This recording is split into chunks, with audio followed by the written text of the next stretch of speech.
بسم الله الرحمن الرحيم وذكر فإن الذكرى تنفع المؤمنين. الحمد لله وكفى وسلام على عباده الذين اصطفى أما بعد. فعن أبي هريرة رضي الله تعالى عنه قال قال رسول الله صلى الله عليه وسلم للصائم فرحتان فرحة عند فطره وفرحة عند لقاء ربه او کما قال علیہ الصلوۃ والسلام. یہ صحیحین کی ایک حدیث بڑی طویل ہے جس کا ایک حصہ ہم نے پڑھا ہے، جس میں رسول اللہ صلی اللہ علیہ وسلم ارشاد فرماتے ہیں کہ للصائم فرحتان فرحۃ عند فطرہ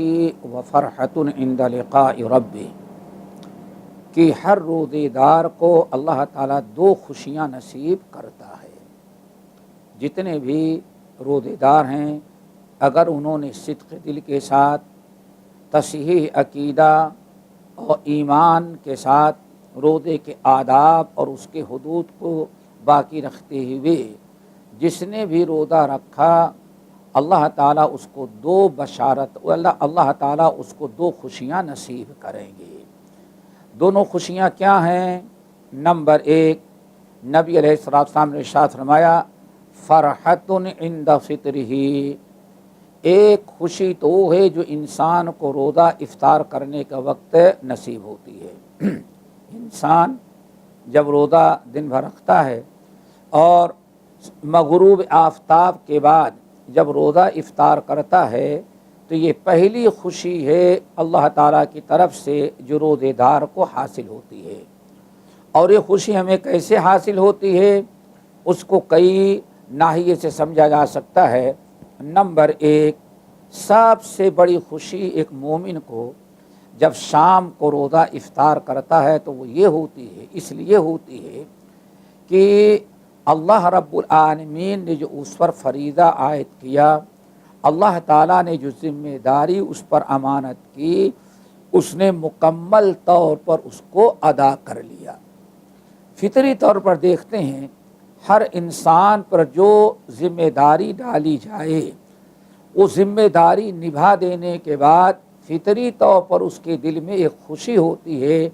چلو اللہ تعالیٰ کا احسان ہے، اللہ تعالیٰ کا شکر ہے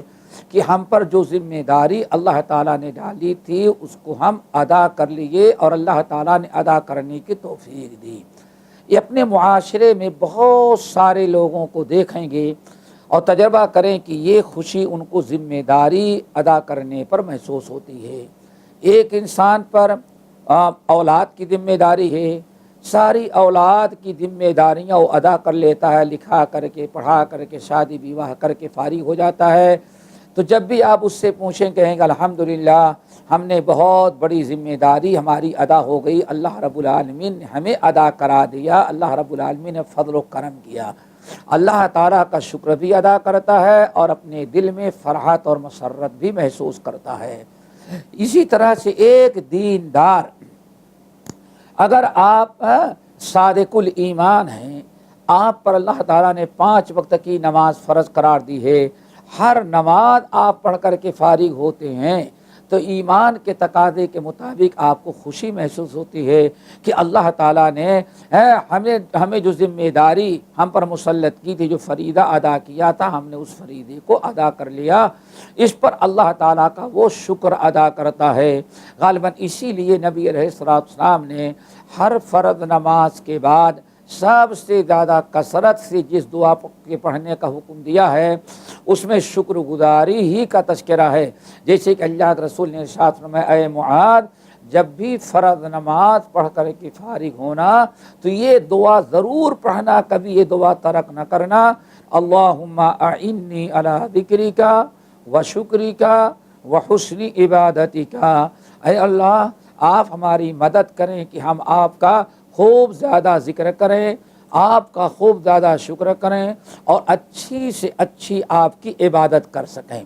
اسی طرح سے ایک مسلمان کو جب ماہ رمضان کا روزہ افطار کرتا ہے یا اور کوئی روزہ دن بھر روزہ رہا، اور جب شام کو روزہ افطار کرتا ہے تو اللہ رب العالمین کا شکر ادا کرتا ہے کہ اللہ آپ نے ہمیں اس مشکل عبادت کو کرنے اور اس کی تکمیل کی توفیق نصیب فرمائی۔ اس کا اندازہ آپ اس طرح سے لگا سکتے ہیں کہ ایک روزے دار کو جب مکمل روزہ دن بھر روزہ مکمل کر کے شام کو افطار کرتا ہے تو اس کو کس قدر خوشی محسوس ہوتی ہے، اس کا اندازہ آپ اس سے لگائیں کہ آپ دیکھیں ہمارے معاشرے میں دو طرح کے لوگ ہیں، کتنے تو ایسے ہیں کہ ان کو روزہ رکھنے کی توفیق ہی نہیں ملی، روزہ رکھتے ہی نہیں ہیں، اور کتنے ایسے ہیں کہ وہ روزہ تو رکھتے ہیں اور کتنے ایسے ہیں کہ روزہ رکھنے کے ارادہ رکھتے ہیں لیکن اللہ تعالیٰ نے ان کو طرح طرح کی بیماریوں میں مبتلا کر دیا ہے کہ دلی خواہش و تمنا رکھنے کے باوجود بھی اپنے بیماریوں کی بنا پر روزہ نہیں رکھ سکتے۔ آپ ذرا غور کریں کہ جب انسان روزہ رکھتا ہے اور اس قسم کے لوگوں پر روزہ افطار کرنے کے لیے بیٹھتا ہے، اس قسم کے لوگوں پر نگاہ ڈالے کہ کتنے لوگ سرے سے روزہ ہی نہیں رکھے بے دینی کی بنا پر، اور کتنے ایسے ہیں کہ اللہ تعالیٰ کے فضل و کرم سے انہوں نے روزہ رکھنے کے ارادہ تو کیا لیکن ایسی بیماریوں میں مبتلا ہو گئے کہ وہ روزہ رکھنے کی طاقت ہی نہیں رکھتے، اور روزہ رکھنے کی تمنا ہے لیکن روزہ نہیں رکھ پا رہے ہیں۔ لیکن ہم پر اللہ تعالیٰ کا کتنا کرم اور احسان ہے کہ ہمیں ہر ایسی بیماری اور ایسی بے دینی سے محفوظ رکھا ہے اور سلامت رکھا ہے جو روزے رکھنے میں رکاوٹ بن سکتی تھی۔ اسی طرح سے ایک انسان جب روزہ رکھتا ہے تو روزہ افطار کرنے کے وقت اس کو ایک اعتبار سے اور بہت بڑی خوشی حاصل ہوتی ہے، وہ یہ ہے کہ آپ ذرا دیکھیں کہ یہودیوں عیسائیوں پر اللہ تعالیٰ نے روزہ رکھا ہے لیکن 24 گھنٹے میں صرف 24 گھنٹے کا ان کا روزہ ہوتا ہے۔ سورج غروب ہونے کے بعد وہ افطار کر لیں اور جو کھانا کھانا چاہتے ہیں کھا لیں، سورج غروب ہوا افطار کے وقت جو کھانا کھا لیا بس افطار کر کے فارغ ہوئے، اگلا روزہ ان کا شروع ہو جاتا ہے۔ اس طرح سے ان کو 24 گھنٹے کا روزہ رکھنا پڑتا ہے، اور ابتدائی اسلام میں مسلمانوں کو بھی ایسے ہی روزہ رکھنے کا حکم دیا گیا تھا، جیسے یہود و نصارہ صرف افطار کے وقت ان کو کھانے کی اجازت تھی، سورج غروب ہونے کے بعد روزہ افطار کیا اور وہیں سے اگلا روزہ 24 گھنٹے کا شروع ہو جاتا ہے۔ ابتدائی اسلام میں مسلمانوں کو بھی ایسا روزہ رکھنے کا حکم دیا گیا۔